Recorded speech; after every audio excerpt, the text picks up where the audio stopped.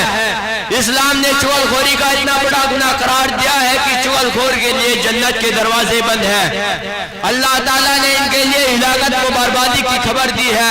وَيْلٌ لِكُلِّ ہُمَزَةٍ لُمَزَةٍ، فرمایا ہلاکت ہے ہر ایک کرنے والے، چوری کرنے والے، چغلی کھانے والے۔